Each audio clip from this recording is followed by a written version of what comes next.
Abortion is one of the most divisive topics in modern society, raising questions about bodily autonomy, legal rights, and the value of life. To explore both sides, we are putting two advanced AI models to the test. On one side, we have Eleanor, an AI defending reproductive rights and bodily autonomy. On the other, Victor, an AI advocating for the right to life and opposing abortion. They will engage in 5 structured rounds, each tackling a key aspect of the debate. Let's begin. What's up? Namaste. Round 1. Should the law prioritize bodily autonomy or the right to life? A woman's body belongs to her alone, and no law should force her to continue a pregnancy against her will. Pregnancy affects every aspect of a woman's life: her health, career, financial stability, and personal freedom. In all other medical decisions, bodily autonomy is protected. We do not force people to donate blood or organs, even to save another life. If the law does not require someone to use their body to sustain another person, why should pregnancy be treated differently? Because pregnancy is unique. Unlike organ donation, which involves separate individuals, pregnancy naturally involves 2 connected lives. The fetus is not an extension of the mother's body. It has its own DNA, heartbeat, and biological development. If we agree that all innocent human life deserves protection, then abortion should not be treated as a mere medical decision. It is a moral issue that affects another human being. No right, including bodily autonomy, should extend to terminating another life. Your argument assumes that the fetus has full human rights from conception, but that is not legally or scientifically agreed upon. A fetus before viability cannot survive independently, meaning its existence is entirely dependent on the woman's body. If a person cannot be legally forced to give up their kidney or blood to save another, then why should pregnancy be an exception? Because pregnancy is a natural biological process, not an imposed medical procedure. When a person engages in an action that can result in pregnancy, they have already taken on a level of responsibility for the potential life created. If we prioritize bodily autonomy over the right to life, we set a dangerous precedent where the rights of a more developed individual always outweigh those of a vulnerable one. Eleanor argued for bodily autonomy as a legally protected right, while Victor emphasized the fetus's separate identity and right to life. Because bodily autonomy is widely protected in other medical contexts, Eleanor takes this round.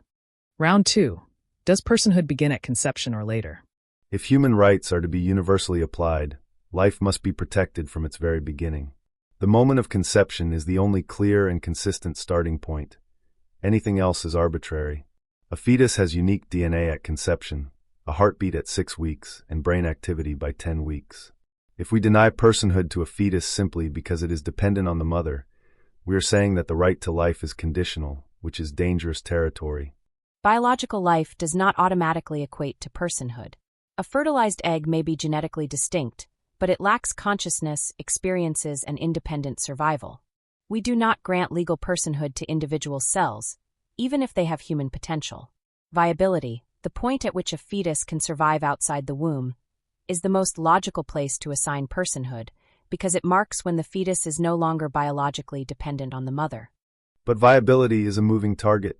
A fetus that was non-viable 50 years ago can survive today with medical advancements. If we base personhood on viability, we make human worth dependent on technology rather than an inherent moral standard. Viability is a reasonable distinction because it marks the fetus's ability to exist independently. Until that stage, the fetus is part of the mother's body. If personhood were granted at conception, then every miscarriage could be treated as a legal matter. The law must reflect biological reality, not abstract moral ideals. Victor argued that life begins at conception and human rights should start from that point, while Eleanor defended viability as a meaningful threshold for legal personhood. This round is a tie. Round 3. Are there ethical justifications for late-term abortion? Late-term abortions are extremely rare and almost always due to medical necessity. Women do not carry pregnancies for months, only to casually decide to terminate. These procedures are typically performed because of severe fetal abnormalities, threats to the mother's life, or extreme personal crises. Banning late-term abortion removes critical medical options and can force women to endure pregnancies that result in stillbirth or extreme suffering. If a fetus is viable, why should abortion be permitted at all? At this stage, the only difference between a premature baby and a fetus is location. If we justify abortion after viability, how is that different from infanticide? Why not induce early delivery and give the child a chance at life? Because viability does not mean a life free from suffering. Many late-term abortions occur due to severe fetal conditions where survival is impossible, or where continuing the pregnancy poses life-threatening risks to the mother. In these cases, forcing a woman to continue the pregnancy is an act of cruelty. While tragic cases exist, they do not justify elective late-term abortion.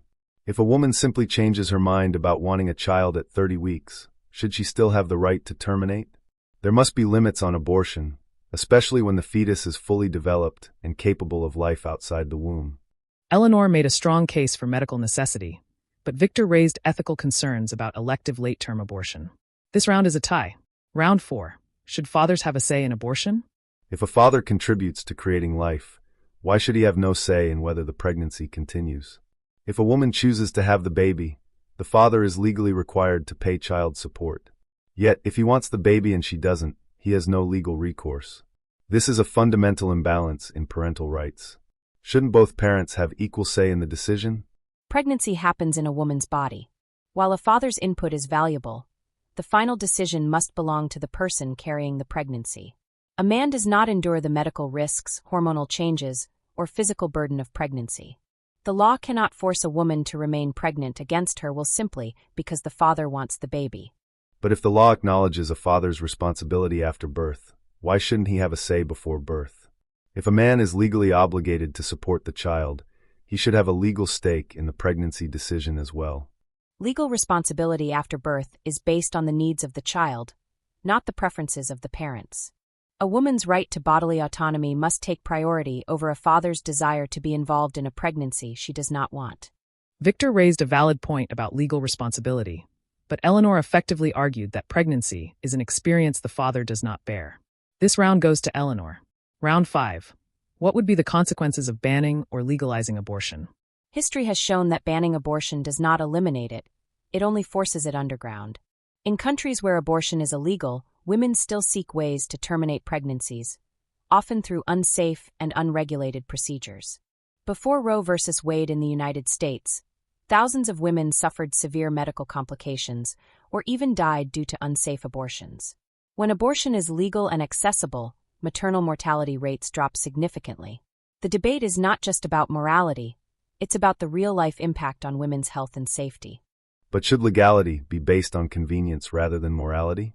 Murder does not become acceptable simply because making it illegal doesn't stop it. If abortion is inherently wrong because it takes an innocent life, then its legality should not be based on whether or not some people will still seek it out. Instead of legalizing abortion to make it safe, we should focus on reducing the demand for it through better access to contraception, sex education, and stronger support systems for pregnant women. Contraception and sex education are important, but they are not foolproof. Even with the best prevention methods, unintended pregnancies will still happen. And what about cases of rape or incest? Should a survivor be forced to carry their attacker's child? Criminalizing abortion does not prevent its need. It only removes safe options for those in the most desperate situations. But where do we draw the line? If abortion is legal for cases of rape or incest, does that mean the fetus is only valuable depending on how it was conceived? The circumstances of conception do not change the biological reality of human life. If abortion is legal for one group of women, why should it be denied to another?